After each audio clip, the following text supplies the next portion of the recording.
Hello, everyone. A very good morning to people in the UK. Very good afternoon to people in Southeast Asia. I am Vikram. I'm a task force lead for marketing and branding with VSAI, and we are doing a CSP mini video log. And today I have with me no one else but the very famous Liz Hardwick. Hi, Liz. How are you? Hi, Vic. Lovely to share this time with you. Yeah, I know it's a little early in the morning for you, but it's a nice sunny afternoon for me in Kuala Lumpur. Okay, great. I'm going to go, because this is a mini vlog, I'm going to drive straight into the questions. Firstly, congratulations for being a CSP certified. Thank you very much. Can you briefly share a bit about you and your forte or your niche in the speaking space? Yeah, absolutely. So I've been a qualified trainer for over 20 years. I've been running a digital training company that I own for 15. And I've been a professional speaker for nearly 10 of those. And my topic has changed over time. It used to be women in tech, but now I very much focus around digital productivity and how we can use digital to harness that for human benefit. Okay, nice, very nice. And you've been doing that for almost a decade now. Yeah. It doesn't feel like it. And I think the topics are forever changing as well. So with digital, you do have to be regularly updating your knowledge to be able to deliver it for your clients and audiences as well. Okay. How and when you had a feeling that you should be a CSP certified professional? It's only recently that I learned what CSP even was. So being part of the Virtual Speakers Association International, I started to see CSP being recognised and talked about. And I thought, actually, I'm doing a lot of global work. I used to do global work a lot in person. Now I do a lot in virtual as well.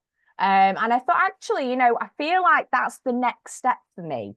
I just explained the kind of going through training to being a professional speaker. So it felt like the natural next step. Okay, interesting. And what are your thoughts on the so-called detailed certification process and criteria? Do you know what? I think it's hard work. It is a lot of admin. It's a lot of going back to review what you did over the past 5 years. So I think also that's interesting as well, because a lot of the time we don't get to reflect on that gig we did in Kuala Lumpur in 2019. I was there and I was speaking to a conference of managers, for example, and you're just like, oh, I forgot about that. It is hard work, but it gets you to realize what you have done and what you have achieved. So I think it's nice to be able to do that. And also I wouldn't want it to be too easy for people to apply, otherwise it doesn't feel like it's got the strict regimen. Yeah, exactly. Okay, nice. And now that you've got it, how do you feel that you are a CSP certified professional?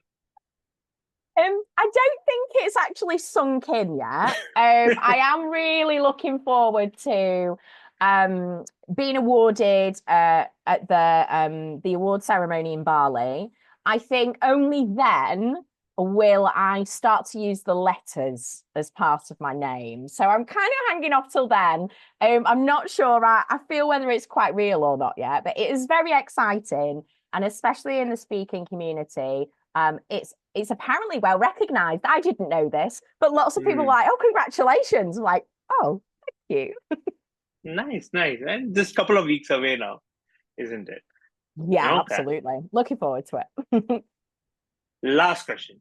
What is your one top tip for someone pursuing a CSP certification? So the biggest stumbling block I had was something that I had overlooked as part of the process. I think I'd gone and done my research. I'd gone and got my finances and my examples in order of all the work that I've done as a speaker. But I failed to realise I needed to have someone, a justice of peace, to sign off that I was who I said I was.